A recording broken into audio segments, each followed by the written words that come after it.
Okay. Good morning. I'm James Curry with the Communications Department here at MCHD. Our director is out today, so I'll be on the other side of the camera. I'm here with the professional Virginia Inge. Good morning. And we're going to go into a little bit of last week's topic about social media, but I did want to remind everyone also that we are in Breast Cancer Awareness Month, and this Friday we will be at the Walmart in Saraland with our medical unit, and we will be doing free clinical breast exams starting at 10 a.m. So Awesome. think pink this month. Think pink. So I'm going to step back over here, and Virginia, let's just go ahead and go right into it. Okay. I have a question for you, and we were talking about social media last week. So, what do you, as a licensed professional counselor, recommend as a suggested time limit or any kind of limit for social media? That's a great question, and from what I've learned, the suggested amount is 20 to 30 minutes, and people have reported being more happy with apps and things like Instagram and Facebook when they spend that amount. The ones that spend more than that have reported being less satisfied and less happy with those apps. 20 to 30 minutes, and that's it. That's it. And then go read a book. Yeah. Right? Okay. Okay. I know you've got a personal story that you want to mention about Sure. social media and limitations. So, Right.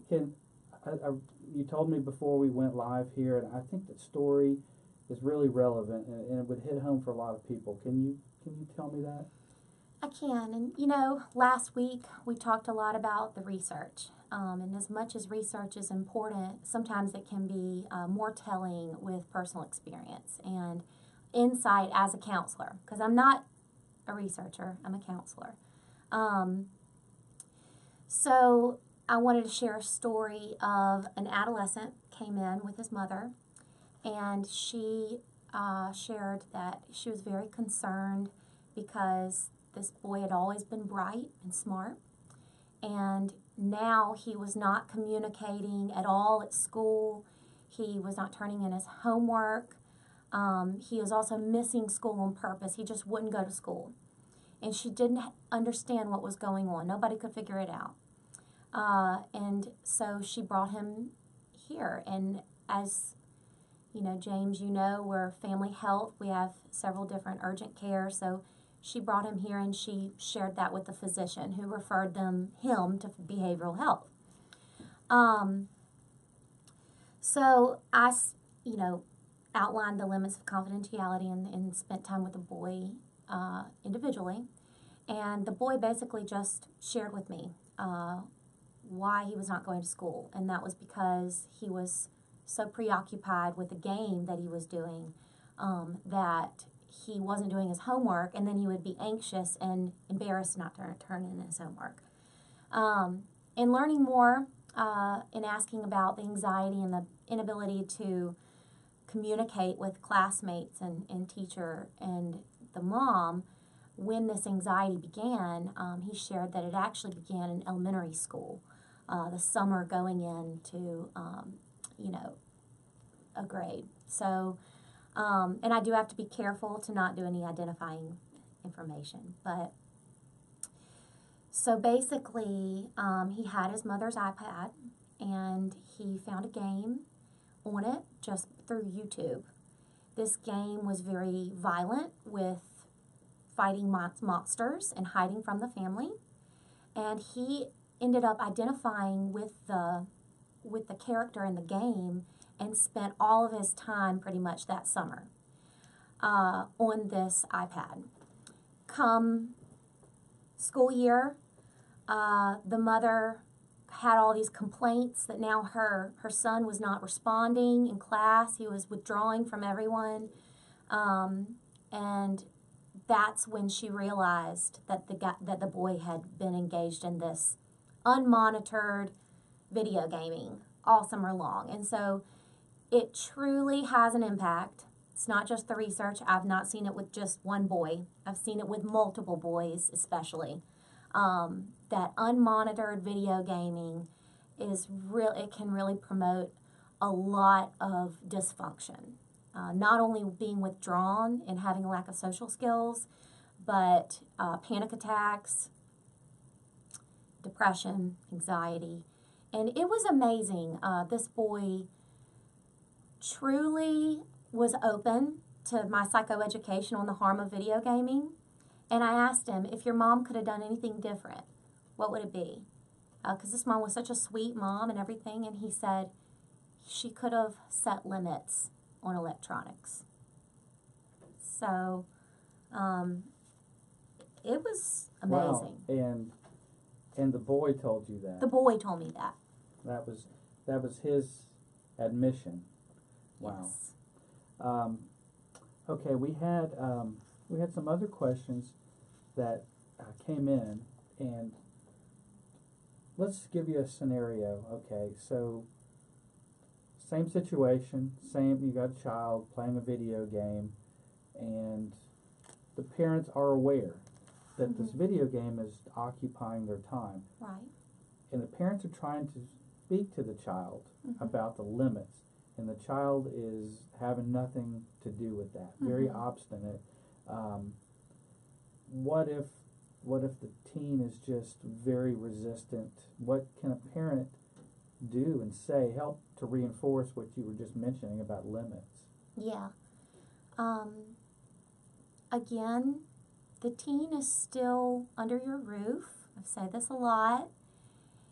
If you allow a teen's behavior to control you, you've got a big problem. And you have got to set limits. A lot of teens, especially ones that are more self-aware, which not all are, but a lot of teens will reason. I mean, I've reasoned with many teens on this. And it definitely is more effective if you meet with them and you're non-judgmental, you're kind, you're just concerned. And you turn off all the electronics around you and you speak to them one-on-one.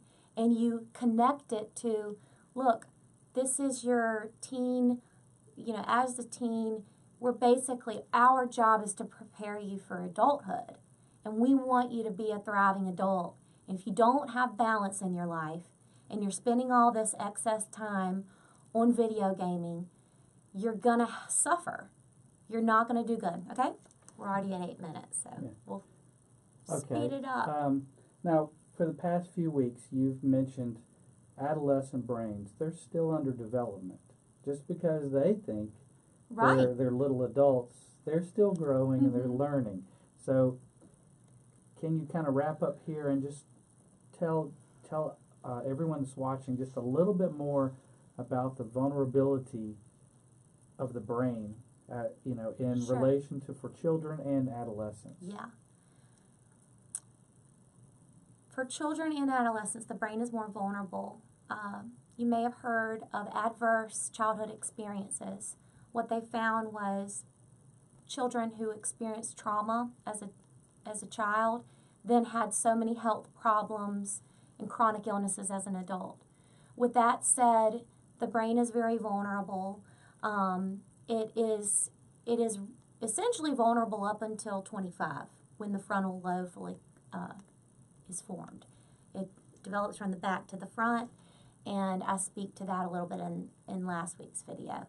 But the point there is it's not only a brain that's vulnerable, it's a brain that's very open to opportunity. So you can have a huge impact on the development of your child in what you do, how you form a structure for the child, getting good sleep habits, doing things like homework, figuring out what is your child or teen's learning style and promoting that, helping them build that character, helping them regulate their emotion, and things like that. We're going to center it. Yeah, and we'll I wrap have up one very more. soon. Can I do one more piece Yeah, of sure. self-disclosure? Well, sure. Okay. So I talked a lot about social media harm as well last week, and a lot of research about it and knowing the research. And I just want to say, I'm not just stating that because I'm a counselor. I was interested in that because I struggled a lot with doing too much social media. And I remember even as a person in college, my friend, after I posted pictures of spring break, I kept checking back and the notifications. She could just see a difference in my mood, and she had known me since childhood, and she was like, "Are you okay? Are you all right?" So especially for the more emotional, sensitive people like myself, I've had to set boundaries, or else I feel my wellness is going downhill. So I'm not just pretending like I don't struggle. So I wanted to say that. Well, I've experienced it myself. So thumbs up, Thumbs up to boundaries with internet and hearts, social media. and likes, and everything else. Okay, we'll wrap up here for Wellness Wednesday. While we're wrapping up, please mention to everyone how they can make an appointment with you. So Okay, great. I believe James has written this, but you can make an appointment with behavioral health through Central Appointments, and you just need to be a patient here. What that means too is if you've ever been to the health department for an immunization or family health, to the family health, excuse me, then you are in our system. So we provide, as of now, free behavioral health services. We have a whole team. do you remember the phone number? No. 251 690 88 8889. 89. That's Central Appointments. Thank you very much. And this has been Wellness Wednesday with Virginia, licensed professional counselor here with Family Health. And we just ask you to send your questions in and tune in next Wednesday at 9 a.m. Thanks a lot. Thank you.